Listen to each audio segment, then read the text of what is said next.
Hi viewers, welcome to our channel. ప్రస్తుతం మనతో పాటు భరద్వాజ్ గారు సీనియర్ జర్నలిస్ట్ ఉన్నారు. వారితో ఒకసారి మాట్లాడదాం. నమస్కారం సార్.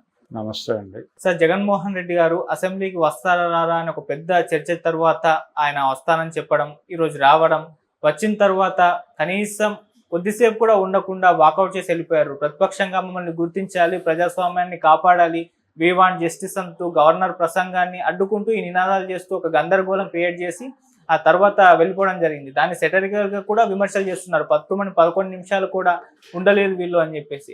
ఇంకో వర్షన్ కూడా ఏంటంటే, ఎక్కడ మీరు ప్రజా సమస్యల మీద కదా మాట్లాడాల్సింది, మీకు న్యాయం కావాలని చెప్పేసి మాట్లాడుతున్నారు అన్న విమర్శలు కూడా వినిపిస్తున్నాయి సార్. ఏదేమైనా మరి వాళ్ళ అసెంబ్లీకి జగన్మోహన్ రెడ్డి గారు వెళ్ళడం, కొద్దిసేపే ఉండడం, న్యాయం కోసం పోరాటం చేయడం, బయటకు రావడం, దీన్ని మీరు ఏ విధంగా చూస్తారు సార్? అంటే ఆయన అసెంబ్లీకి రావటం అనేది సంతకం పెట్టాడు. అక్కడ సంతకం పెట్టడంతో పాటు వాస్తవానికి ఆయన ఒరిజినల్ ప్రోగ్రామ్ ఏంటంటే సభలో ఎలా వ్యవహరించాలి అనే దాని మీద మండలి సభ్యులకి అలాగే శాసనసభ్యులకి కలిపి ఒక సమావేశం నిర్వహించుకుని మేము ముందుకెళ్తామని చెప్పాడు ఆయన. తీరా ఇక్కడికి వచ్చిన తర్వాత కేవలం ప్రధాన ప్రతిపక్ష హోదా అనే దాని మీద మాత్రమే ఫైట్ చేశాడు. ఇదే జగన్మోహన్ రెడ్డి ఇదే స్పిరిట్తో ప్రత్యేక హోదా కోసం ఫైట్ చేయలేదు.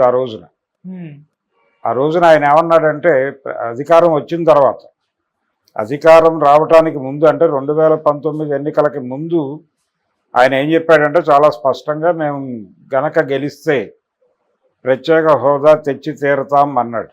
తీరా గెలిచిన తర్వాత మొదటి ప్రెస్ మీట్లోనే ఆయన ఒక అద్భుతమైన విషయం చెప్పాడు. అదేంటంటే, మేం భారీ మెజారిటీతో గెలిచినట్టుగానే ఢిల్లీలో ఏర్పడినటువంటి ప్రభుత్వం కూడా ఎవరి మద్దతు అవసరం లేని మెజారిటీతో గెలిచింది. కాబట్టి అంత మెజారిటీతో గెలిచిన ప్రభుత్వంని వంచటం చాలా కష్టం.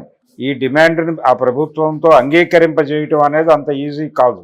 కనుక ప్రత్యేక హోదా తీసుకురావటం అనేది అయ్యే పనిలా కనిపించటం లేదు అని చాలా స్పష్టంగా ప్రకటించాడు.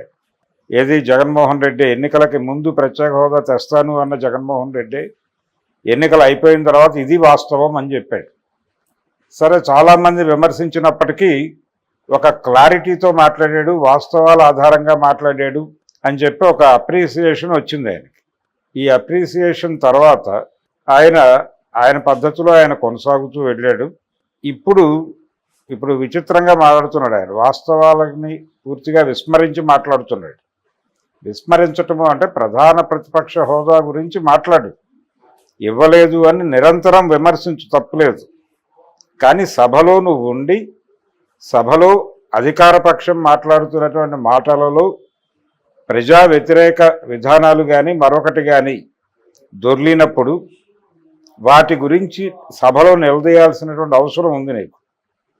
ఆ అవసరాన్ని గుర్తించాలి. అందుకోసం నేను ఎన్నుకున్నారు ప్రజలు. మీ 11 నియోజకవర్గాల ప్రజలు మీ మీద చాలా హోప్స్ పెట్టుకున్నారు, ఆశ పెట్టుకున్నారు. తమ సమస్యల్ని మీరు సభలో మాట్లాడతారేమో అని.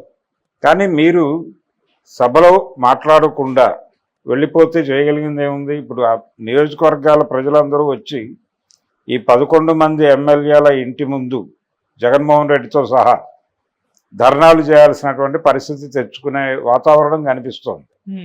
అంటే మీరు మా సమస్యల్ని సభలోకి వెళ్ళి మాట్లాడని పక్షంలో మీరు సభ నుంచి బయటకు వెళ్ళిపోతే, రిజైన్ చేసేస్తే మేము కొత్త శాసనసభ్యులను ఎన్నుకుంటాం. మా సమస్యల్ని సభలో వినిపించడం మాకు ప్రధానం. మాకు ఒక ఎమ్మెల్యే ఉన్నాడు అని చెప్పుకోవడం కాదు. ఆ ఎమ్మెల్యే ఎందుకున్నాడు, ఎందుకు ఓటేసాం మేము, అతను మా గురించి సభలో మాట్లాడతాడు. అతను సభకి వెళ్ళటం ఇష్టం లేదు అతనికి అనుకున్నప్పుడు మేమెందుకు భరించాలి అతన్ని? అందుకని రాజీనామా చేయండి. ఇక్కడ రీకాల్ చేసే అవకాశం లేదు. అందుకని మీరు రాజీనామా చేయండి అని వాళ్ళు వచ్చి వీళ్ళు ఎలా ముందు ధర్నాలు చేస్తే తప్ప వీళ్ళు వినే పరిస్థితి కనిపించడం లేదు. ఇప్పటికైనా ఆయన కొంత ప్రజానుకూల పద్ధతుల్లో వెళ్ళాలి. ఈయన ఎప్పుడైతే మొండిగా వ్యవహరిస్తున్నాడో అవతల వాళ్ళు కూడా ఈయన్ని టీజ్ చేయడం మొదలు పెడుతున్నారు. ఆ టీజింగ్లో భాగమే 11 నిమిషాలు కూడా సభలో లేడు అని చెప్పడం. ఈ 11 అనే ఫిగర్ని అంబోజ్ చేస్తూ రకరకాల కామెంట్స్ చేస్తున్నారు. వీటిని గౌరవప్రదంగా ఎదుర్కోవడానికి ఏం చేయాలనేది ఆలోచించాలి తప్ప మొండిగా తిరస్కరిస్తాను అంటే కుదరదు. తెలుగుదేశం పార్టీ అద్భుతమైన పరిపాలన ఇస్తుందని ఎవరు అనుకోవడం లేదు. అనేక లోపాలు జరుగుతున్నాయి. ఆ సూపర్ 6 ప్రాపర్గా అమలు జరగటం లేదు అక్కడ. అలాగే వాళ్ళు చెప్పినటువంటి అనేక విషయాల్లో వాళ్ళు ఏమాత్రము శ్రద్ధ పెట్టలేదు.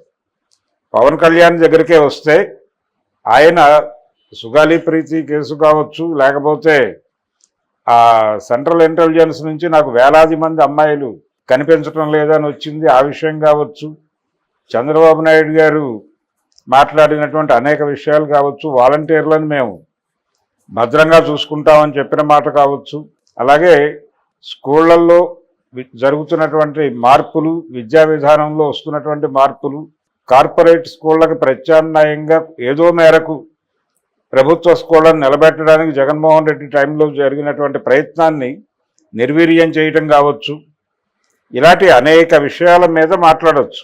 ఇప్పుడు ఆ రోజున అమలు జరిగినటువంటి చాలా సంక్షేమ పథకాలు ఇప్పుడు రకరకాలుగా తూట్లు పడవడం జరుగుతోంది. దాని గురించి మాట్లాడు నువ్వు సభలో. వీటన్నిటి గురించి మాట్లాడటానికి ఎవరో ఒకరు కావాలని జనం కోరుకుంటున్నారు. కనీసం మీరైనా వాయిస్ రైజ్ చేయట్లేదు, వదిలేస్తున్నారు. అలా వదిలేసి మీకు ప్రధాన ప్రతిపక్ష హోదా ఇవ్వలేదు అనే ఒక పాయింటే పట్టుకుని గొడవ చేస్తున్నారు. ఇది ఎలా కరెక్టు? ఇది ఒక అంశం మాత్రమే. ఇది మాట్లాడొద్దు అని అంటలేదు. ఇది మాట్లాడాలి, ఖచ్చితంగా నిలదీయాలి. ఇన్ని స్థానాలు ఉంటే తప్ప ప్రధాన ప్రతిపక్ష హోదా ఇవ్వను అంటం తప్పే. ఉన్నటువంటి సర్కమ్స్టెన్సెస్లో ఇవ్వాలి.